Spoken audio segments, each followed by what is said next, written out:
Hello, welcome to Amma's diary. നമുക്ക് പ്രഗ്നൻസിയുടെ 33ാമത്തെ ആഴ്ചയിൽ അമ്മയിൽ എന്താ സംഭവിക്കുന്നത്, കുഞ്ഞിൽ എന്താ സംഭവിക്കുന്നത്, എന്തെല്ലാം കാര്യങ്ങളാണ് ശ്രദ്ധിക്കേണ്ടത് എന്ന് നോക്കിയാലോ. ഇനി അങ്ങോട്ട് ഓരോ ആഴ്ചയിലും അമ്മയുടെ ശരീരത്തിൻ്റെ ഭാരം ഏതാണ്ട് 1/2 കിലോളം കൂടിക്കൂടി വരും. അത് ഓരോ ആഴ്ചയിലും കൂടും. അതുകൊണ്ട് തന്നെ ഇനി അങ്ങോട്ട് നല്ല രീതിയിൽ ഭാരം വെക്കാൻ തുടങ്ങും. ഇതുവരെ വെയിറ്റ് വെക്കാത്ത ആൾക്കാർ പോലും ഇനി അങ്ങോട്ട് വെയിറ്റ് വെക്കുന്നതായിട്ട് നിങ്ങൾക്ക് മനസ്സിലാവും. ഗർഭപാത്രത്തിന് സമ്മർദ്ദം മൂലം നടുവേദനയൊക്കെ ഉള്ളവർക്ക് അത് കൂടാനുള്ള സാധ്യത കൂടുതലാണ്. ഈ നടുവേദന ഇല്ലാത്തവരാണെന്നുണ്ടെങ്കിൽ അത് ചെറുതായിട്ട് വരാനുള്ള സാധ്യതയും കൂടുതലാണ്. കാരണം എന്താണെന്ന് വെച്ച് കഴിഞ്ഞ് കഴിഞ്ഞാൽ നമ്മുടെ ഉള്ളിലെ കുഞ്ഞ് വലിപ്പം വയ്ക്കുന്നത് കൊണ്ട് തന്നെ നമ്മുടെ ഗർഭപാത്രം അതിനനുസരിച്ച് വലുതായി വരുന്നു. ആ ഗർഭപാത്രം വലുതായി വരുന്നത് കൊണ്ട് തന്നെ അതിൻ്റെ അടുത്തുള്ള എല്ലാ ഓർഗൻസിനെയും, പ്രത്യേകിച്ച് നമ്മുടെ നട്ടെല്ല്, നടുഭാഗത്തിനൊക്കെ നല്ല വേദന വരാനുള്ള സാധ്യത കൂടുതലാണ്. നിങ്ങൾക്ക് ഇനി സഹിക്കാൻ പറ്റാത്ത വേദന കാര്യങ്ങൾ വരാമെന്നുണ്ടെങ്കിൽ, ഇപ്പോൾ നടുവേദനയൊക്കെ ആണെന്നുണ്ടെങ്കിൽ നിങ്ങൾക്ക് വേണമെങ്കിൽ ചെറുതായിട്ടൊന്ന് ചൂട് പിടിച്ച് നോക്കാം. എന്നിട്ടും വേദനയ്ക്ക് കുറവ് കാര്യങ്ങളില്ലെങ്കിൽ വെറുതെ മരുന്നൊന്നും എടുത്ത് കഴിക്കരുത്.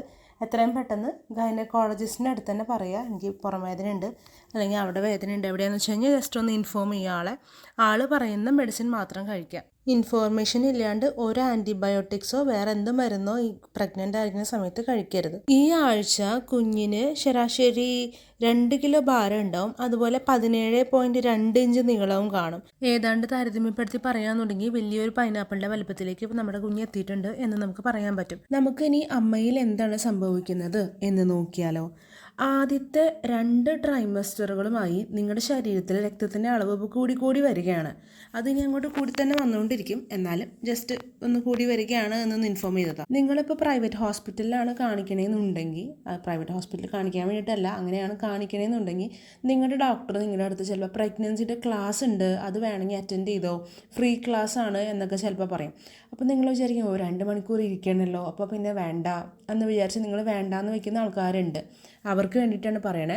അങ്ങനെ ഉണ്ടെങ്കിൽ തന്നെ അത് ജസ്റ്റ് ഒന്ന് കണ്ടു നോക്കിക്കോളൂ. എന്ന് വെച്ച് കഴിഞ്ഞാൽ അങ്ങനെ ഡയറക്റ്റ് ഡോക്ടേഴ്സ് തന്നെ ക്ലാസ് തരാമെന്നുണ്ടെങ്കിൽ നമുക്കത് ഡെലിവറി റൂമിൽ എന്താ സംഭവിക്കുന്നത്, ഇൻ കേസ് ഇപ്പോൾ ഡെലിവറി ട്രൈ ചെയ്തു, പെയിൻ വന്നു, നമ്മൾ പ്രഗ്നൻസിക്ക് നോക്കി, പക്ഷെ കുഞ്ഞ് ഇറങ്ങി വരുന്നില്ല, അപ്പോൾ ഓപ്പറേഷൻ ചെയ്യേണ്ടതുണ്ട്. അപ്പോൾ ആ സമയത്ത് അതൊക്കെ പെട്ടെന്ന് നടന്നു പോകും. അപ്പോൾ ആ ടൈമിൽ ഇതൊന്നും ഡോക്ടേഴ്സിന് എക്സ്പ്ലെയിൻ ചെയ്യാൻ പറ്റില്ല. അപ്പോൾ അതുകൊണ്ട് തന്നെ നിങ്ങൾ അത് ക്ലാസ് അറ്റൻഡ് ചെയ്യാന്നുണ്ടെങ്കിൽ നിങ്ങളുടെ കുറേ സംശയങ്ങളുണ്ടാവും.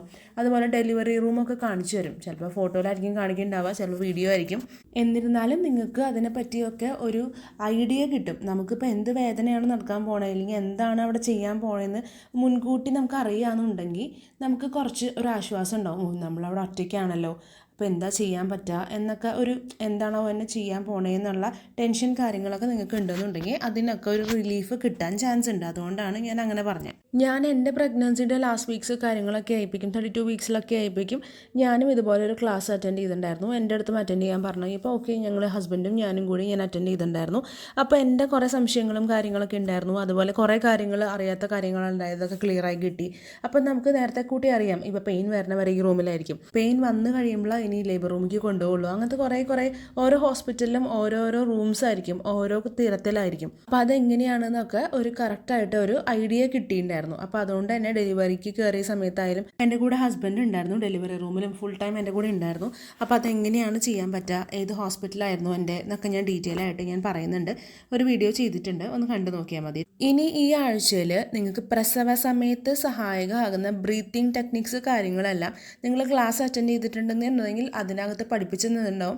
ഇല്ലയെന്നുണ്ടെങ്കിൽ ഞാൻ കഴിഞ്ഞ വീഡിയോയിൽ, അതായത് 32ാമത്തെ ആഴ്ചയുടെ ഫുൾ ലെങ്ത് വീഡിയോയിൽ പറയുന്നുണ്ട്, ഒന്ന് കണ്ടു നോക്കിയാൽ മതി. അതിപ്പോഴേ നിങ്ങൾക്ക് പ്രാക്ടീസ് ചെയ്യാം, എക്സസൈസ് ആണ്. അപ്പോൾ അത് കുറേശ്ശെ പ്രാക്ടീസ് ചെയ്ത് കഴിഞ്ഞാൽ നിങ്ങൾക്ക് അത് ഹെൽപ്ഫുള്ളായിരിക്കും ഡെലിവറിയുടെ സമയത്ത്. പിന്നെ ഈ ആഴ്ചയിൽ നിങ്ങളുടെ കാലുകളിലെ കാര്യങ്ങളൊക്കെ നീര് കാണുന്നുണ്ടാവാം. എല്ലാവർക്കും നീരുണ്ടാവണമെന്നില്ല, എനിക്കൊന്നും അങ്ങനെ നീരുണ്ടായിരുന്നില്ല. പക്ഷേ ചില ആൾക്കാർക്ക് നീര് കാര്യങ്ങൾ കാണും. അതെല്ലാം നോർമലായിട്ടുള്ള കാര്യമാണ്, ഒന്നും കൊണ്ടും ടെൻഷൻ അടിക്കേണ്ട ആവശ്യമില്ല. സാധാരണ കേസിലുള്ള കാലുമേത്ത നീരൊക്കെയാണെന്നുണ്ടെങ്കിൽ ഒന്നും ടെൻഷൻ അടിക്കേണ്ട ആവശ്യമില്ല.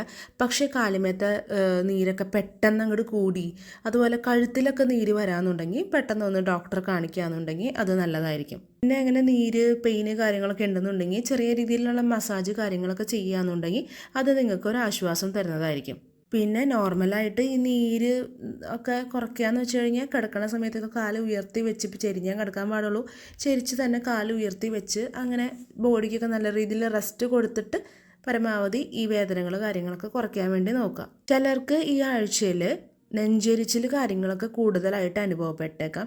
നെഞ്ചെരിച്ചിൽ കൂടുതലുണ്ടെങ്കിൽ എന്താ ചെയ്യണ്ടേ എന്നൊക്കെ ഞാൻ കഴിഞ്ഞ വീഡിയോസിൽ കുറേ പ്രാവശ്യമായി പറയുന്നു.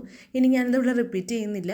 നമ്മുടെ വീഡിയോസ് ആദ്യം മുതൽ എല്ലാ വീക്സും കാണുന്നവരാണെന്നുണ്ടെങ്കിൽ നിങ്ങൾക്ക് അതിനൊരു സൊല്യൂഷൻ കാണണം. ഇനി കിട്ടിയിട്ടില്ലെങ്കിൽ ഒന്ന് കമൻറ്റ് ചെയ്താൽ മതി, ഞാൻ ഒന്നുകൂടി പറയാം. പിന്നെ ഈ ആഴ്ചയിലൊക്കെ ചിലപ്പോൾ അമ്മയുടെ വയറ്റിൻ്റെ ഉള്ളിൽ ഇങ്ങനെ ആരോ ഇങ്ങനെ താളം പിടിക്കുന്നത് പോലെയൊക്കെ ഫീൽ ചെയ്തേക്കാം. അതെന്താ സംഭവം എന്ന് വെച്ചാൽ കുഞ്ഞ് അമ്നിയോട്ടിക് ഫ്ലൂയിഡ് ധാരാളം കുടിക്കുന്നതുകൊണ്ട് തന്നെ എക്കിള് വരാനുള്ള ചാൻസ് കൂടുതലാണ്. ഹിക്കപ്സ് എന്ന് പറയും ഇംഗ്ലീഷിൽ. അത് വരാനുള്ള സാധ്യത കൂടുതലാണ്. അതാണ് നിങ്ങൾക്ക് അങ്ങനെ ഫീൽ ചെയ്യുന്നത്. ഇത് നിങ്ങൾ ആലോചിച്ചിങ്ങനെ ടെൻഷൻ അടിക്കേണ്ട, എന്താണാവോ ഇങ്ങനെ സൗണ്ട് എന്ന്, അല്ലെങ്കിൽ എന്താണാവോ ഇങ്ങനെ ഫീൽ ചെയ്യുന്നതെന്ന്. അത് കുഞ്ഞ് എക്കിളിടുന്നതാണ്. നമുക്കിനി ഈ ആഴ്ചയിൽ കുഞ്ഞിൽ എന്താണ് സംഭവിക്കുന്നത് എന്ന് നോക്കിയാലോ. ഈ ആഴ്ചയൊക്കെ ആകുമ്പോഴേക്കും കുഞ്ഞിൻ്റെ ശരീരത്തിൽ കൂടുതൽ കൊഴുപ്പ് അടിഞ്ഞുകൂടാനായിട്ട് തുടങ്ങുന്നുണ്ട്. പുറത്ത് കാലാവസ്ഥനെ അതിജീവിക്കാൻ വേണ്ടി മാത്രമല്ല, കുഞ്ഞിൻ്റെ ശരീരത്തിൻ്റെ നിലനിൽപ്പിനും ഈ കൊഴുപ്പ് ആവശ്യമായിട്ട് വരുന്നുണ്ട്. പിന്നെ ഈ ആഴ്ചയിൽ കുഞ്ഞിൻ്റെ ശരീരത്തിൻ്റെ കളർ ചുവന്ന കളറായിരുന്നു അല്ലെങ്കിൽ റെഡ് കളറായിരുന്നു എന്ന് നമ്മൾ കഴിഞ്ഞ ആഴ്ചയിലൊക്കെ പറഞ്ഞു. അത് നമുക്കിനി ചെറുതായിട്ട് പിങ്ക് കളറായിട്ട് മാറാൻ തുടങ്ങുന്നുണ്ട്. തലച്ചോറിൻ്റെയും നാഡീ സംവിധാനങ്ങളുടെയും ഒക്കെ വളർച്ച കാരണം ഇപ്പോൾ കുഞ്ഞിന് കേൾക്കാനും ഫീൽ ചെയ്യാനും അതുപോലെ ഭാഗികമായിട്ട് കാണാനൊക്കെ കുഞ്ഞിനെ സഹായിക്കുന്നുണ്ട്. ഇപ്പോൾ കുഞ്ഞിൻ്റെ ഉറക്കത്തിൻ്റെ 90-95% ഗാഠനിദ്ര തന്നെ കുഞ്ഞിന് ഇപ്പോൾ കിട്ടിത്തുടങ്ങുന്നുണ്ട്. പിന്നെ അമ്മയുടെ വയറ്റിൻ്റെ ഉള്ളിൽ സ്ഥലം ഇങ്ങനെ കുറഞ്ഞു വരാണ്. കാരണം കുഞ്ഞ് വലുതായി വരുന്നതുകൊണ്ട് തന്നെ സ്ഥലം ഇങ്ങനെ കുറഞ്ഞു വരുന്നതുകൊണ്ട് കുഞ്ഞിൻ്റെ ചവിട്ടും തൊഴിയൊക്കെ കാര്യമായിട്ട് കുറഞ്ഞു വരുന്നതായിട്ട് ഫീൽ ചെയ്യുന്നുണ്ടാവാം. അങ്ങനെയൊക്കെ ആണെങ്കിൽ തന്നെയും കുഞ്ഞ് ഇപ്പോൾ ശരീരത്തിനെ മൊത്തത്തിൽ തന്നെ തിരിക്കാനും മറയ്ക്കാനൊക്കെയുള്ള ശ്രമങ്ങളൊക്കെ നമ്മുടെ വയറ്റിൻ്റെ ഉള്ളിൽ ഇരുന്നിട്ട് കുഞ്ഞ് ചെയ്യുന്നുണ്ട്. നമുക്കിനി ഈ ആഴ്ചയിൽ എന്തെല്ലാം കാര്യങ്ങളാണ് ശ്രദ്ധിക്കേണ്ടത് എന്ന് നോക്കിയാലോ. ഈ ആഴ്ച മുതൽ ദിവസവും ഇത്തിരി നേരം, കുറച്ച് നേരം വെച്ചിട്ടെങ്കിലും മുലക്കണ്ണുകളൊക്കെ മൃദുവായിട്ട് മസാജ് ചെയ്യാന്നുണ്ടെങ്കിൽ കുഞ്ഞിൻ്റെ മുലപ്പാൽ കുടിക്കുന്ന സമയത്ത് കുറച്ച് സുഖമായിട്ട് നമുക്ക് ഫീൽ ചെയ്യും. ഇനിയിപ്പോൾ നിങ്ങൾക്ക് ഇൻവേർട്ടഡ് നിപ്പിൾ, അതായത് ഉള്ളിലേക്കാണ് ആ മുലക്കണ്ണ് നിൽക്കണമെന്നുണ്ടെങ്കിൽ അതിങ്ങനെ പയ്യെ മസാജ് ചെയ്ത് മുകളിലേക്ക് ആക്കി കൊണ്ടുവരേണ്ടതാണ്. അത് പരിഹരിക്കാനായിട്ട് ഇപ്പോഴേ ശ്രമിച്ചില്ലെങ്കിൽ കുഞ്ഞ് ഡെലിവറി കഴിഞ്ഞിട്ട് പിന്നെ നമുക്കത് ചെയ്യാമെന്ന് പറഞ്ഞാൽ ഇത്തിരി പെയിൻഫുൾ ആയിരിക്കും. കാരണം ഓൾറെഡി പാലൊക്കെ നമ്മുടെ ബ്രസ്റ്റിൽ നിറഞ്ഞിട്ടുണ്ടാവാം. അപ്പോൾ പിന്നെ വീണ്ടും അത് ഇങ്ങനെ ടൈറ്റിൽ ഇങ്ങനെ വലിക്കുക എന്നൊക്കെ പറഞ്ഞു കഴിഞ്ഞാൽ ചിലപ്പോൾ നമുക്ക് പ്രശ്നമാവും. ഇനി നിങ്ങൾക്ക് ഇൻവേർട്ടഡ് നിപ്പിളാണ്, കൈകൊണ്ട് ചെയ്യുമ്പോൾ വേദന ഉണ്ട്, അങ്ങനെ ചെയ്യാൻ പറ്റുന്നില്ല എന്നുണ്ടെങ്കിൽ ഞാനും ഒരു സാധനം യൂസ് ചെയ്തിരുന്നു. അത് എന്താണെന്ന് ഞാൻ വെബ്സൈറ്റിൽ റെക്കമെൻഡേഷൻസിൽ പറയുന്നുണ്ട്. നമ്മുടെ വെബ്സൈറ്റ് ഇതുവരെ വിസിറ്റ് ചെയ്യാത്തവരാണെങ്കിൽ വെബ്സൈറ്റ് ഒന്ന് വിസിറ്റ് ചെയ്തോളൂ. www.ammasdiary.com. ഞാൻ ഡിസ്ക്രിപ്ഷനിൽ ലിങ്ക് കൊടുത്തേക്കാം, ഒന്ന് ചെക്ക് ചെയ്ത് നോക്കിയാൽ മതി കേട്ടോ. പിന്നെ ഈ ആഴ്ച മുതൽ അച്ഛനും കുറേ തയ്യാറെടുപ്പുകൾ കാര്യങ്ങളൊക്കെ നടത്തണം.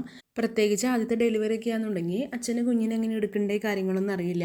ഇത്ര കുഞ്ഞ് കൊച്ചിനെ നിർത്തുണ്ടാവില്ലല്ലോ. അപ്പോൾ അതുകൊണ്ട് തന്നെ അതെങ്ങനെയാണ് എടുക്കണ്ടേ എന്നുള്ള കാര്യങ്ങളെല്ലാം ഒന്ന് ചോദിച്ച് മനസ്സിലാക്കി എടുക്കണം. കുഞ്ഞിനിപ്പോൾ സ്വന്തം അച്ഛൻ്റെ സൗണ്ട് കാര്യങ്ങളൊക്കെ തിരിച്ചറിയാനായിട്ടും അത് കേൾക്കുമ്പോൾ ചിലപ്പോൾ ഹാപ്പി ആയിട്ട് ഇങ്ങനെ മൂമെൻറ്റ്സ് കാര്യങ്ങളൊക്കെ ഉണ്ടാക്കുന്നതായിട്ടും അമ്മയ്ക്ക് ഫീൽ ചെയ്യുന്നുണ്ടാവാം. അതുകൊണ്ട് തന്നെ അച്ഛൻ ഇടയ്ക്കിടയ്ക്ക് കുഞ്ഞിൻ്റെ അടുത്ത് സംസാരിക്കുന്നത് കുഞ്ഞും അച്ഛനുമായിട്ടുള്ള ബോണ്ട് കൂട്ടാനായിട്ട് സഹായിക്കും. പുറത്ത് വരുന്ന സമയത്തും ആ അച്ഛൻ്റെ സൗണ്ട് കേൾക്കുമ്പോൾ കുഞ്ഞ് കുറച്ച് സൈലൻ്റ് ആവുക, ഇല്ലെങ്കിൽ അത് ശ്രദ്ധിക്കുക, അത് ആരാണെന്ന് ശ്രദ്ധിക്കുക, കാര്യങ്ങളൊക്കെ നിങ്ങൾക്ക് നേരിട്ട് ഫീൽ ചെയ്യാൻ പറ്റും. അതുകൊണ്ട് തന്നെ ഇപ്പോൾ അമ്മയുടെ വയറ്റിൻ്റെ അടുത്ത് പോയിട്ട് സംസാരിക്കുക. അതുപോലെ പാട്ട് പാടാൻ അറിയുന്നുണ്ടെങ്കിൽ പാട്ടൊക്കെ പാടി കൊടുക്കുക. അങ്ങനെ ഇടയ്ക്ക് കുറച്ച് നേരമെങ്കിലും അമ്മയുടെ വയറിൻ്റെ അടുത്ത് കുഞ്ഞ്, അതായത് കുഞ്ഞുള്ളിലുണ്ട് എന്ന് കുഞ്ഞിനോട് നമ്മൾ പുറത്ത് വരുമ്പോൾ വർത്താനം പറയുന്ന പോലെ തന്നെ നിങ്ങൾ കുഞ്ഞിൻ്റെ അടുത്ത് വയറ്റിൻ്റെ ഉള്ളിലിരിക്കുമ്പോൾ തന്നെ സംസാരിക്കാനായിട്ട് പ്രത്യേകം ശ്രദ്ധിക്കണം. പിന്നെ മെയിനായിട്ട് ഡെലിവറി കഴിഞ്ഞ് കഴിയുമ്പോൾ ആളാണ് അറിയുള്ളൂ ആൺകൊച്ചാണോ പെൺകൊച്ചാണോ എന്ന്. ഇപ്പോൾ ഇന്ത്യയുടെ പുറത്തുള്ള ആൾക്കാർക്കാണെങ്കിൽ ഇപ്പോഴേ അറിയാം, നേരത്തെ അറിയാൻ പറ്റും, നേരത്തെ സ്കാനിങ്ങിൽ തന്നെ അറിയാൻ പറ്റിയിട്ടുണ്ടാവും ആൺകുഞ്ഞാണോ പെൺകുഞ്ഞാണോ എന്ന്. ഇനിയിപ്പോൾ അറിയാത്തവരാണെന്നുണ്ടെങ്കിൽ ആൺകുഞ്ഞിൻ്റെ ഒരു പേരും പെൺകുഞ്ഞിൻ്റെ ഒരു പേരും ഇപ്പോഴേ പേര് കാര്യങ്ങളൊക്കെ കണ്ടുവയ്ക്കാവുന്നതാണ്. കുഞ്ഞ് ആണാണോ പെണ്ണാണോ എന്നൊക്കെ ചില ബന്ധുക്കളൊക്കെ നിങ്ങളുടെ അടുത്ത് ലക്ഷണം നോക്കി പറയുന്നവരുണ്ടാവാം. പക്ഷേ അത് എത്രത്തോളം കറക്റ്റ് ആവണം എന്നില്ല. എൻ്റെ കേസിലൊക്കെ ആദ്യം മുതൽ എല്ലാവരും ആൺകുഞ്ഞാണെന്ന് പറഞ്ഞിരുന്നത്.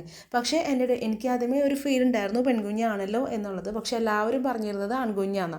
പക്ഷേ ഡെലിവറി കഴിഞ്ഞപ്പോൾ പെൺകുഞ്ഞാണോ എന്നൊരു ചോദ്യമായി അവസാനം.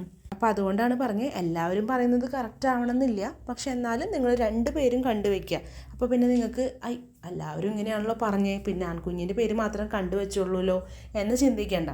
പിന്നെ സാധാരണ കേസിൽ അമ്മ പ്രഗ്നൻസി ടൈമിൽ ഭയങ്കരമായിട്ട് ക്ഷീണം, അങ്ങനെ ഭയങ്കര വയ്യായ കാര്യങ്ങളൊക്കെ ആണെന്നുണ്ടെങ്കിൽ ചിലപ്പോൾ ആൺകുഞ്ഞാവാനുള്ള സാധ്യത കൂടുതലാണ്. അമ്മ നല്ല സുന്ദരിയാക്കി ആയിട്ട് വരാമെന്നുണ്ടെങ്കിൽ ചിലപ്പോൾ പെൺകുഞ്ഞാവാനുള്ള സാധ്യതയും കൂടുതലാണ്. അത് എല്ലാ കേസിലും കറക്റ്റ് ആവണമെന്നില്ല, ഞാൻ ജസ്റ്റ് ഒരു ഹിൻഡ് പോലെ ഒന്ന് തന്നു എന്ന് മാത്രമേ ഉള്ളൂ. അതെങ്കിൽ കുറേ നാളെങ്കിൽ ഡെലിവറി കഴിഞ്ഞ് എന്നോടൊന്നും ചോദിക്കരുത് ചേച്ചി ഇങ്ങനെയാണല്ലോ പറഞ്ഞേ എന്ന്. പക്ഷെ അങ്ങനെയല്ല, എന്ന് വെച്ച് കഴിഞ്ഞാൽ എല്ലാവരുടെ കേസിലും അല്ല, ഒരുവിധം കേസിൽ ഇങ്ങനെയാണ്. പിന്നെ വേറൊരു മിത്ത് എന്താണെന്ന് വെച്ച് കഴിഞ്ഞ് കഴിഞ്ഞാൽ, ഭാര്യ ഗർഭിണിയായിരിക്കുന്ന സമയത്ത് ഭർത്താവ് നല്ല അസ്വസ്ഥത കാര്യങ്ങളൊന്നുമില്ല, ഭാരം വെക്കുകയാണെന്നുണ്ടെങ്കിൽ ആൺകുഞ്ഞാവാനുള്ള സാധ്യത കൂടുതലാണെന്ന് പറയും. ഇൻ കേസ് അതിൻ്റെ ഓപ്പോസിറ്റ്, അതായത് ഭർത്താവ് അസ്വസ്ഥനാണ്, ഭാരം കുറഞ്ഞു വരാണ് എന്നുണ്ടെങ്കിൽ പെൺകുഞ്ഞാവാനുള്ള സാധ്യത കൂടുതലാണ് എന്ന് പറയും.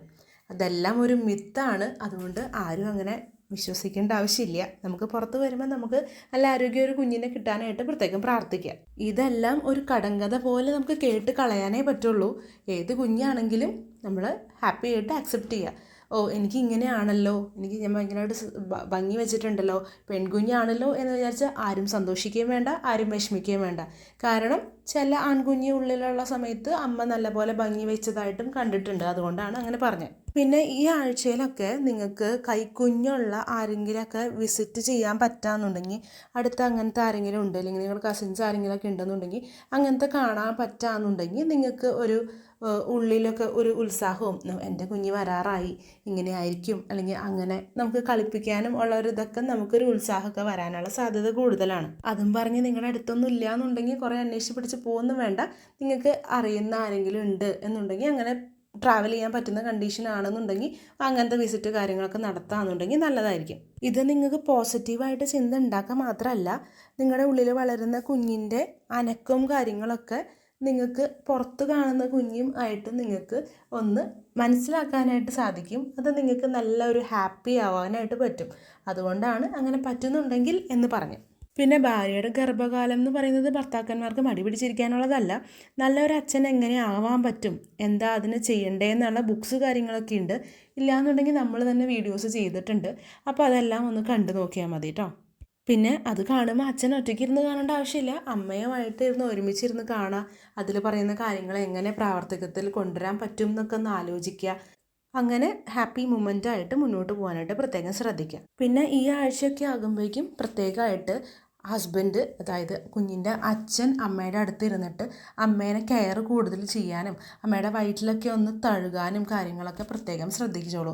അതിന് സമയമില്ല എന്ന് പറഞ്ഞിട്ട് ഇങ്ങനെ തള്ളിക്കളയരുത്, സമയം കണ്ടെത്തിക്കോളണം എന്തായാലും. അങ്ങനെ പറയാൻ കാരണം എന്താണെന്ന് വെച്ച് കഴിഞ്ഞാൽ, ഭർത്താവിൻ്റെ സ്പർശനത്തിലൂടെ ഭാര്യയ്ക്ക് കിട്ടുന്ന സുരക്ഷിതത്വം വേറെ ഒരാളിലൂടെയും കിട്ടാൻ പോണില്ല. അപ്പോൾ അതുകൊണ്ടാണ് എന്തായാലും അതിന് നിർബന്ധമായിട്ടും അതിന് സമയം കണ്ടെത്തണം എന്ന് പറഞ്ഞത്. അപ്പോൾ നമ്മുടെ ഈ 33-ാമത്തെ ആഴ്ചയിൽ ഇത്തരം കാര്യങ്ങളൊക്കെയാണ് ശ്രദ്ധിക്കേണ്ടത്. നമുക്കിനി അടുത്ത ആഴ്ചയിൽ കാണാം. ഇതുവരെ നിങ്ങൾ ചാനൽ സബ്സ്ക്രൈബ് ചെയ്യാണ്ടാണ് കാണുന്നതെന്നുണ്ടെങ്കിൽ ചാനൽ ഒന്ന് സബ്സ്ക്രൈബ് ചെയ്ത് സപ്പോർട്ട് ചെയ്തോളൂ. താങ്ക്